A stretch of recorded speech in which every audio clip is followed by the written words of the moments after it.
तो ये बहुत ही सिंपल क्वेश्चन है, इसको आपको विजुलाइज भी नहीं करना हो सकता है। देखिए,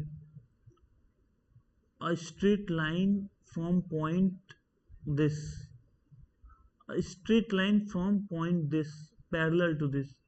तो एक लाइन हमने इसको मान लिया कि एक लाइन है एल, उसके पैरेलल में एक लाइन होगा, तो उस इसका जैसे ये जो होता है ये डायरेक्शन कोसाइन होता है, मतलब ये स्लोप होता है एल का। तो L1 मतलब एक लाइन जो है जो पॉइंट P से पास करेगा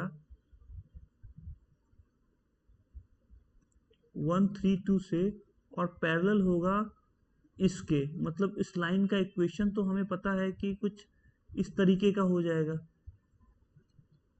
मतलब पॉइंट ऊपर नीचे स्लोप।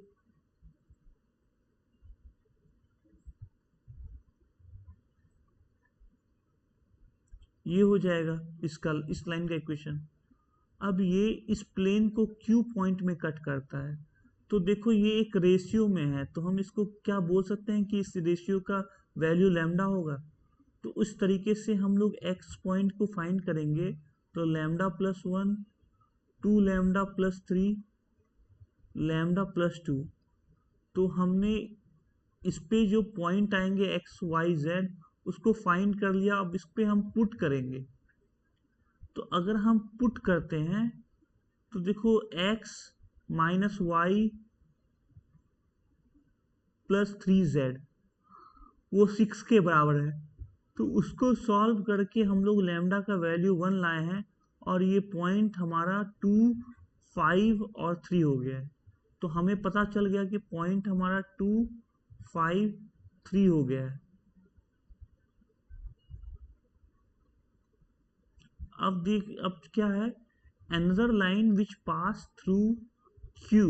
अब इस पॉइंट से पास करता है, तो पॉइंट में तो इक्वेशन इस तरीके का होता है,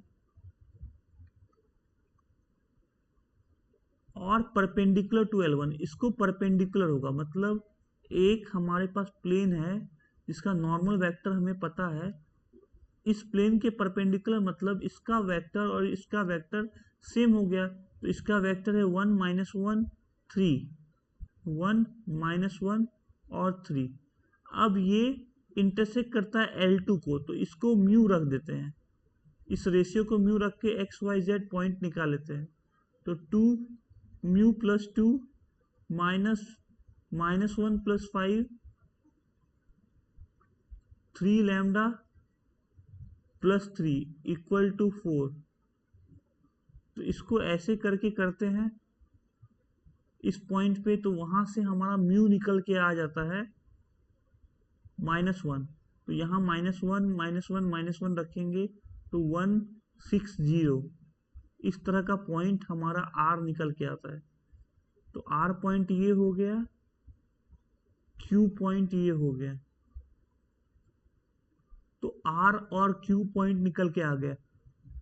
तो हम पहले यही समझते हैं, देखो एक लाइन L दिया था, हमें बोला कि दूसरा लाइन जो है वो P से पास करता है और वो L के पैरेलल है, तो इसको L1 डैश बोल दिए। अब ये लाइन है ना, एक प्लेन जो था L1 उसको इंटरसेक्ट करता था किसी पॉइंट पे, और वो पॉइंट Q हो गया। अब Q से एक और लाइन निकलेगा, Q से एक और लाइन निकलेगा जो कि एक गिवन प्लेन L2 के परपेंडिकुलर होगा, और वो इसको इंटरसेक्ट करता है R पे। तो Q पॉइंट निकालो, R पॉइंट निकालो। तो हमने इसका तरीका क्या किया, पहले इस ये पॉइंट पे इस डायरेक्शन कोसाइन के बेसिस पे एक लाइन निकाल दिया L1 डैश, उससे लैम्डा के वैल्यू पे वो पॉइंट निकाल दिया जो प्लेन पे लाई करेगा, और उस पॉइंट को जो हमने निकाला उसको इस प्लेन में रख दिया, तो उससे लैम्डा का वैल्यू आ गया।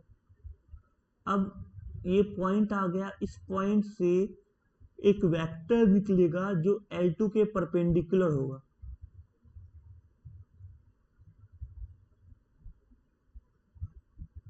ओके, तो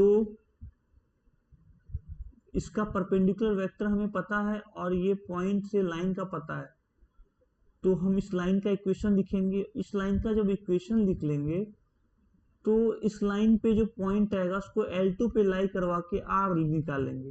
तो इस तरह से Q और R हमारा आ गया है। अब हमें P भी पॉइंट दिया गया है, तो P और Q को हम लोग डिस्टेंस फॉर्मूला से निकालेंगे, तो √6 आ रहा है। R पॉइंट 160 है और यहाँ 163 दिया, तो ये कैंसिल हो जाएगा।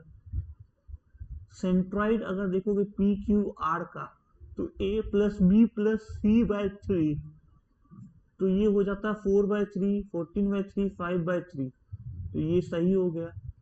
अब perimeter of triangle PQQR RS निकालेंगे, PQQR RP निकालेंगे, तो PQ √6, QR √2, लेकिन RP जो है √13 आ रहा है, इट इज नॉट कमिंग √11, तो हमारा A और C इसका आंसर हो जाता है। तो ये शायद आप लोगों को अप्रोच भी पता चल गया कि हमने क्या किया और कैसे सॉल्व किया।